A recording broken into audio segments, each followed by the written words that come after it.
Good evening, welcome friends, welcome to the Saturday story once again. हमेशा की तरह मैं आपका दोस्त फिर से इस शनिवार पर हाजिर एक नई कहानी के साथ, एक सत्य घटना के साथ जो हमेशा मैं आप सभी के साथ शेयर करता हूँ शनिवार की रात को, सिर्फ आप सभी के साथ 10 बजे। अभी भी समय पर घड़ी पर 10 और समय है आज की स्टोरी शेयर करने का। इस बार की कहानी और इस बार की स्टोरी कुछ ऐसा है, एक सर्वाइवल स्टोरी मैं पिछले एपिसोड में शेयर किया था और इस बार का स्टोरी भी एक सर्वाइवल स्टोरी है जो एक अलग अंदाज में है।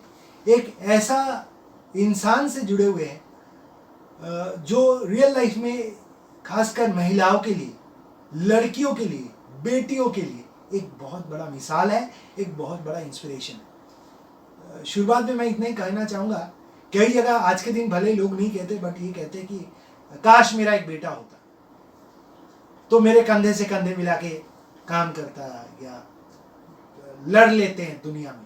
बट ये घटना सुनने के बाद आपको ये लगेगा कि बेटियां भी कहीं कम नहीं है और बेटियां भी अपने बाप के साथ, पिता के साथ कंधे से कंधा मिलाकर ऐसे मिसाल बना सकते हैं जिसके लिए अपने पिता माता को भी गर्व होता है। उसके कहानी एक ऐसा लेवल का है जिसका इंस्पिरेशन विदेशों में, सब्जेक्ट में, स्कूल के लिटरेचर में ये घटना के बारे में लिखा हुआ है। चलिए आगे और ना बढ़ाते हुए मैं घटना आपसे शेयर करता हूँ। कहानी है ग्रेस हॉर्सले डार्लिंग का, जिनका जन्म होता 1815 में। एक बैम्बर्ग बोल के एक जगह है जहां पर इनका जन्म होता है 24 नवंबर 1815 में। ग्रेस अपने पिता माता का 7th चाइल्ड है। अपने पिता माता का 9 भाई बहन है और ये 7वां बच्चे हैं। उनके नीचे 2 भाई बहन और है और उनके ऊपर और बाकी। जब 3 हफ्ते का था, ग्रेस के जीवन से एक ऐसे एक कहानी जुड़ा है जो आप धीरे धीरे जैसे सुनेंगे आपको पता चलेगा कि ऐसा क्या कहानी है जो इनको एक अंतरराष्ट्रीय लेवल में पहुंचा दिया। एक ऐसा क्या करेजियस एक्ट है which made her icon. Let's go. 3 week का जब उनका उम्र था, उस समय में ग्रेस फार्न आइलैंड बोल के एक आइलैंड है which is on the north of coast of Thumberland, England. Fern island का एक जगह है जहाँ पे ब्राउन्समैन बोल के, वहाँ पे वो अपने पापा मम्मी और भाई बहनों के साथ जाते हैं रहने के लिए। उसके पहले वो अपने दादाजी का एक कॉटेज था, वहीं पे रहते थे। बट करीब 3 महीने का उम्र में वो चले जाते हैं एट ब्राउन्समैन आइलैंड। उसका एक कारण है। ग्रेस डार्लिंग का पापा विलियम डार्लिंग एक लाइट हाउस का ऑपरेटर था। उन दिनों जहाज जो चलते थे overseas, those are mainly and mostly all steam ships 1800 शताब्दी में। तो lighthouse played a very important role those days for sea route communications. Still now lighthouse plays a very prominent role, but उन दिनों बहुत ज़्यादा prominent role था lighthouses का। और ग्रेस का पापा ऐसे ही एक लाइट हाउस में काम करते थे पहले।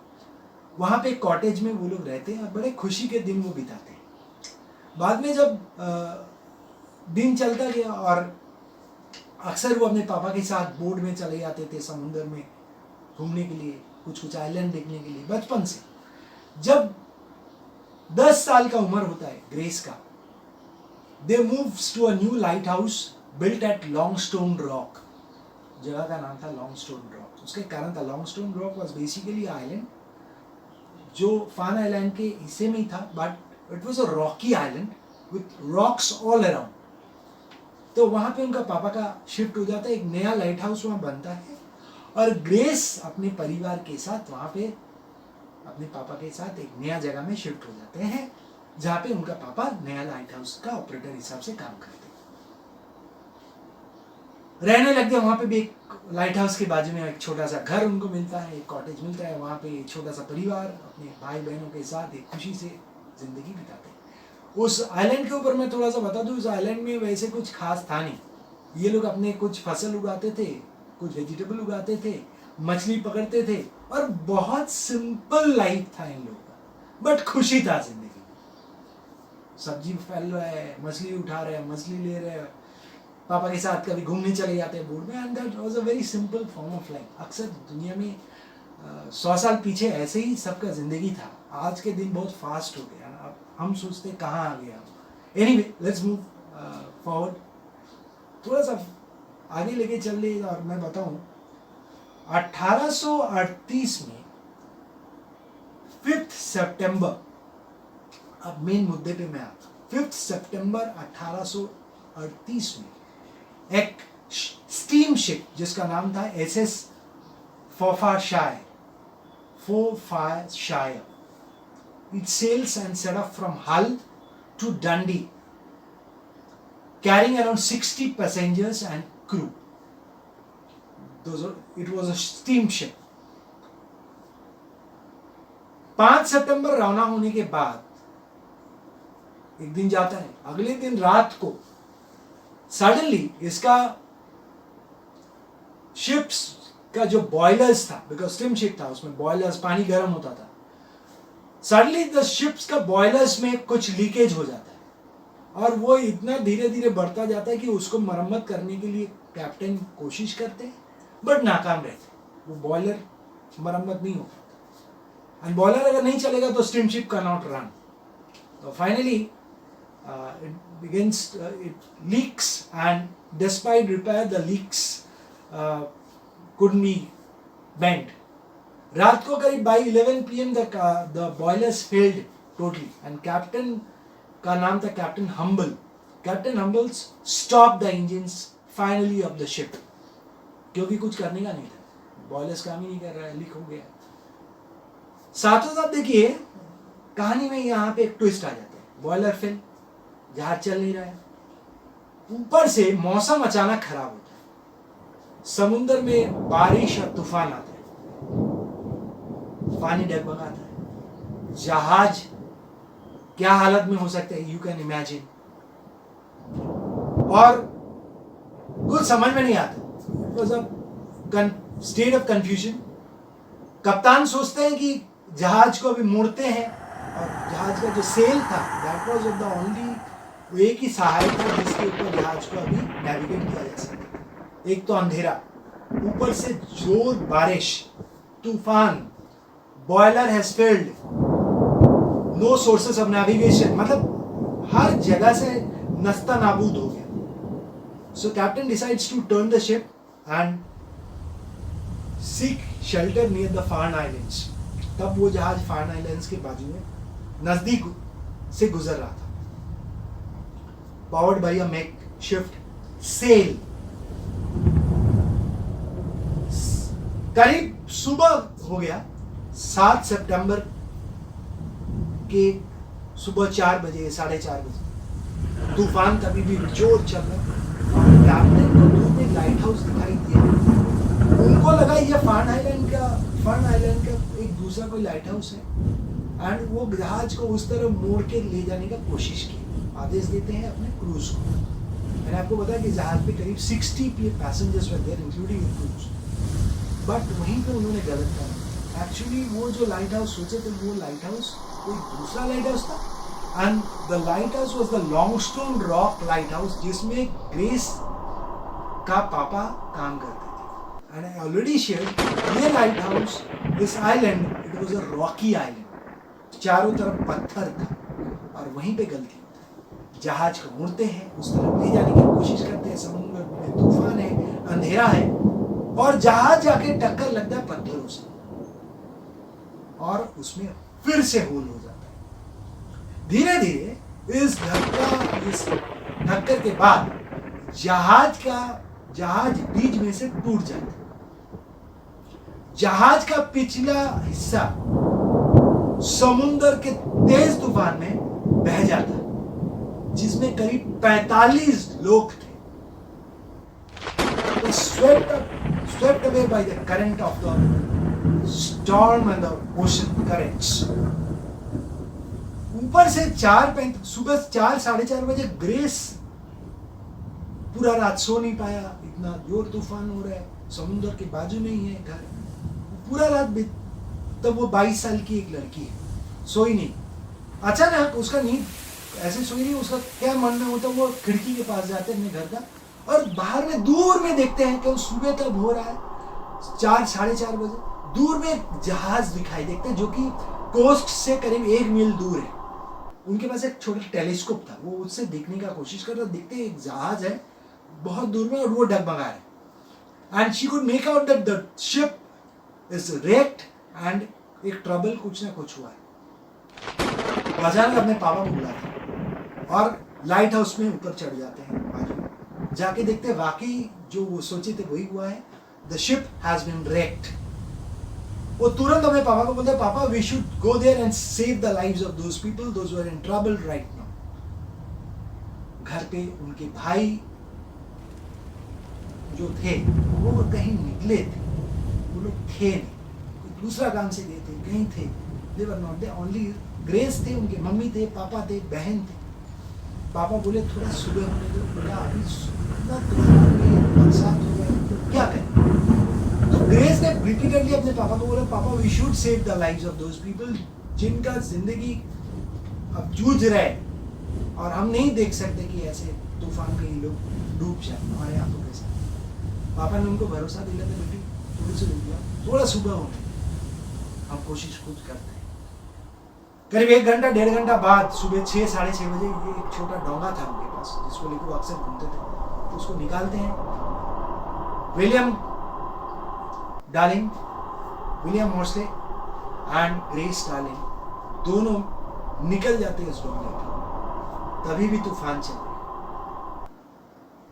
ग्रेस उसको हल करते हैं, विलियम भी करते हैं, और करके वो 1 मील का सफर तय करके पहुंचते हैं उस जगह में जहां पे जाके वो देख के चौंक जाते कि समुद्र में वो शिप हैज बीन wrecked, आधा हिस्सा पड़ा है और आधा हिस्सा है ही नहीं, और कुछ लोग पत्थरों को से जकड़कर एक चट्टान है आइलैंड पे, उसको पकड़ के अपने को बचाने का कोशिश कर रहे हैं। ग्रेस के पापा समुद्र में डूब जाते हैं, उस आइलैंड के पास कूद जाते हैं, स्विम करके कैसे करके मैनेज करते हैं उस जगह तक, पत्थरों तक पहुंचने का, और ग्रेस उस छोटा सा डोंगी को कोशिश करते हैं हल करके स्टेबल रखने का, ताकि वो बोट भी निकल ना जाए। कोशिशें जारी रहा, समुद्र में तूफान लहर सब जारी है। सबसे पहले ग्रेस के पापा जाकर बचाते हैं एक महिला को जिसके 2 बच्चे उस पानी में, उस लहर में धुल के निकल गया, और महिला कैसे भी एक पत्थर को जकड़ के अपने को बचा के रखे। बहुत कोशिश की अपने बच्चों को बचाने की, बट कुड। और 2 क्रूज मिला, एक इंसान को मिला, ऐसे कुल मिला के करीब 9 लोग वहां पे मिले। उसमें से 5 लोगों को इस बोट में बैठाए और फिर से कैसे भी बहुत कष्ट से उठाए, लाए, इस बोट पर चढ़ाए, और ग्रेस तब तक मैनेज करते रहे इस बोट को consistently. Finally they manage to come to the shore, और उन 5 लोगों को पहले जिनको उनको रेस्क्यू किया उनको पहले मदद देते हैं। ग्रेस की मम्मी उनको ट्रीटमेंट करना शुरू करते, और ग्रेस के पापा फिर से वापस जाते, दोनों मिलकर जाके बाकी लोगों को, बाकी 4 लोग जो वहाँ पे पत्थर के चट्टान पर 1 मील दूर थे, उनको फिर से लेकर आते। Finally they manage to save life of 9 peoples, पापा और बेटी दोनों मिलकर। मैं इसलिए इसी पॉइंट का जिक्र कर रहा था। 22 साल की लड़की अपने पापा के साथ कुछ परवाह ना करते हुए ऐसे 9 जीवन बचाए, जो कुछ देर और रहते तो वो भी समुद्र में निकल जाते, हमेशा लेके आए। और आखिर में इन लोगों का जिंदगी का एक दूसरा फेज शुरू हुआ, बच गए। अगले कुछ दिनों में ग्रेस के इस करेजियस एक्ट खबरों के सुर्खियों में आ गया। उन दिनों पेपर्स तो था, इलेक्ट्रॉनिक मीडिया नहीं था ऑब्वियसली। 1800 में, 1838 में कहाँ पे था। खबर ऐसा फैलते रह गया कि कुछ दिनों के अंदर ग्रेस डार्लिंग का नाम देश के कोने कोने तक पहुंच गया. It was a time when Queen of England, Queen Victoria, grace Darling का उनके कानों तक एक खबर पहुंचा. And she sent a reward or award of 50 pounds to Grace Darling. देश विदेशों से जहां पे भी उनके पापा जाते थे ग्रेस के लिए, उनके फैन फॉलोअर्स बन गया, उनके लिए गिफ्ट आता था. कई आर्टिस्ट उनके घर तक पहुंच गया उनके पोर्ट्रेट बनाने के लिए. उनके ऊपर पोएम्स लिखा गया, उनके ऊपर कविताएं बना, उनके ऊपर गाने बना, उनके ऊपर plays were written on Grace Darling, और she became a heroine, एक icon of the country for her courageous act. Received several awards, including a gold medal of bravery from the Royal Humane Society and a silver medal from gallantry of the RNLI.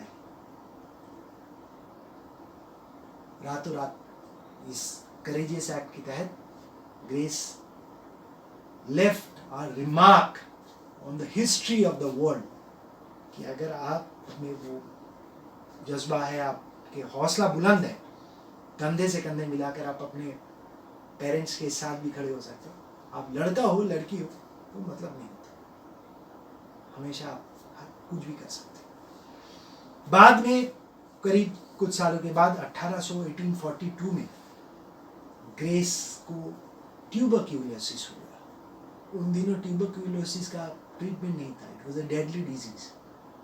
And finally grace darling loses her life on the arms of her father only. पापा के हाथों में उनके जिंदगी का आखिर पल भी चला गया. After 4 days, funeral was held at St. Aidan's Church in Bamberg, जहाँ पे उनका पैदा हुआ था, वो पैदाइश हुआ था. And a memorial was built at Bamberg in memory of Grace Horsley Darling. So that was an amazing, courageous act on the pages of history, जिसका याद हमेशा हमेशा के लिए रहेगा, Grace Horsley Darling. So that was friend, amazing story to share along with you on my Saturday story. हमेशा की तरह उम्मीद है आपको आज का ये कहानी अच्छा लगेगा, और अगर अच्छा लगे ज़रूर इसको बाकी दोस्तों तक पहुंचाइए, शेयर करिए, and please don't forget to subscribe the channel and press the bell icon before you leave. Thank you so much for staying with me, and once again meet you again for the next Saturday story. Shivaratri. Thank you. Goodbye. Shabbat.